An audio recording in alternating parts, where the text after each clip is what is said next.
Hello friends, स्वागत है आपका मेरे यूट्यूब चैनल कॉमर्स ज्ञान हिंदी में। यदि आपने अभी तक हमारा चैनल सब्सक्राइब नहीं किया है तो चैनल को जरूर सब्सक्राइब करिएगा। साथ में हमारे टेलीग्राम चैनल के साथ अवश्य जुड़िए, जिस पर हम आपको PDF फाइल अपलोड कराते हैं। तो चलिए आज प्रीवियस ईयर कंटिन्यू सीरीज को कंटिन्यू करते हुए बात करते हैं पार्टनरशिप अकाउंट्स के महत्वपूर्ण क्वेश्चंस की, जो प्रीवियस ईयर पेपर्स में आपसे पूछे गए थे। यदि दिसंबर 2018 के क्वेश्चन की बात की जाए तो इसमें आपके सामने एक रेशियो दी गई थी।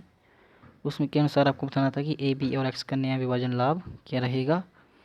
तो इसके अनुसार ऑप्शन नंबर डी 6, 4 और 5 आंसर बिल्कुल सही रहेगा। और नेक्स्ट क्वेश्चन में आपके सामने सेम ऐसा ही क्वेश्चन था। तो इनके अनुसार 29, ऑप्शन डी 29, 11 और 30 के रेशियो में यह नया अनुपात जो तैयार होना था। यदि नवंबर 2017 के क्वेश्चन की बात की जाए तो एक्स और वाई फर्म की खेती का मूल्य रुपये 30,000 है। यह बही खाते में रुपये 12,000 लिखी गई है। तो जेड को 1/4 हिस्से के लिए प्रवेश दिया गया है। वह खेती के लिए कितनी राशि लाएगा। तो उसका ऑप्शन नंबर सी बिल्कुल सही रहेगा, रुपये 7500 इसका सही आंसर हो जाना था। यदि जनवरी 2017 के क्वेश्चन की बात की जाए तो बाहर जाने वाले साझेदार को देय राशि आर्थिक चिट्ठी में प्रदर्शित की जाएगी उसके ऋण के रूप में, क्योंकि वह एक पार्टनरशिप को छोड़कर चला जाता है तो वह उसका ऋण बन जाता है। जुलाई 2016 के क्वेश्चन की बात की जाए तो इसमें भी आपके सामने एक रेशो वाले क्वेश्चन आया था, जिसमें आपको बताना था कि गणेश के हिस्से की खेती जो किस प्रकार से होगी। तो उसमें 27,500 ऑप्शन भी बिल्कुल सही रहेगा। नेक्स्ट में लाभ विभाजन अनुपात पूछा गया था आपसे, जिसमें ऑप्शन नंबर बी 28, 21, 14 एंड 19 के रेशो में इनका नया जो लाभ विभाजन अनुपात तैयार होना था। यदि जून 2015 के क्वेश्चन की बात की जाए तो सेवानिवृत्ति में यानी रिटायरमेंट के बाद भी जो रिटायरमेंट साझेदार होते हैं, पार्टनर होते हैं, वो देवताओं की जिम्मेवारी बनी रहती है यदि वह सार्वजनिक सूचना नहीं देता। इसमें ऑप्शन नंबर बी सही हो जाना था। और दिसंबर 2014 की क्वेश्चन की बात की जाए, एक फर्म के विघटन होने पर भागीदारों द्वारा लाभ अथवा हानि का बंटवारा किस अनुपात में होता है। तो उनका लाभ बांटने के अनुपात में ही उनका जो फर्म का विघटन जब हो जाता है तो लाभ के अंतर्गत ही उनका बंटवारा होता है।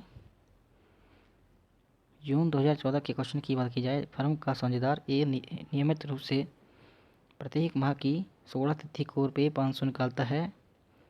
उसे कुल कितनी राशि अवधि के लिए वर्ष में रुपये 6,000 पर दी गई ब्याज दर पर ब्याज देना होगा। तो इसके अनुसार जो है रुपये जब वो निकालता है तो वो 6 माह के अंतर्गत उसको ब्याज की राशि जो है भुगतान करना पड़ेगा। तो उसमें ऑप्शन नंबर बी ठीक रहेगा हमारा।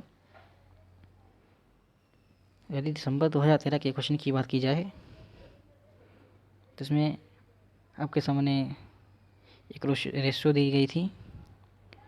उसमें बताना था आपको कि यदि वह 3,000 के अपने हिस्से के लिए नकदी नहीं ला पाता है तो आप इसे किस प्रकार से लेंगे। तो उसमें ऑप्शन नंबर सी ठीक हो जाएगा। सी के खाते को रुपये 3,000 के लिए डेबिट कर दिया जाता है। नेक्स्ट क्वेश्चन की बात करें, निम्नलिखित पक्षों पर विचार कीजिए। तो इसके सभी सही हो जाने थे 1, 2, 3 और 4, ऑप्शन नंबर बी। नेक्स्ट आपके सामने एक रेशियो दिया गया था, इसमें आपसे जेड का नया लाभ साझेदार पूछा गया था। इसमें 4, 2, 3 आपका सही हो जाना था, ऑप्शन सी। नेक्स्ट क्वेश्चन इसमें भी आपसे त्याग अनुपात पूछा गया था, तो इसमें 1:1 ही इसका सही हो जाना था।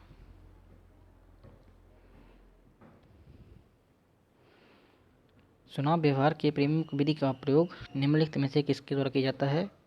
तो भागीदार के प्रवेश के लिए प्रीमियम विधि है, उसके अनुसार जो है चुनाव व्यवहार के लिए प्रीमियम राशि विधि का प्रयोग जो है किया जाता है।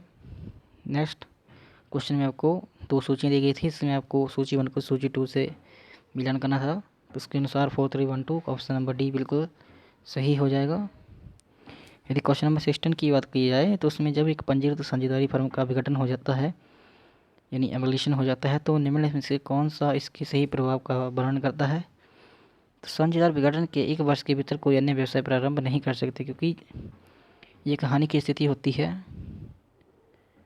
तो उसमें जब हानि ही प्राप्त हो तो एक नई फर्म का निर्माण करना बहुत ही मुश्किल होता है।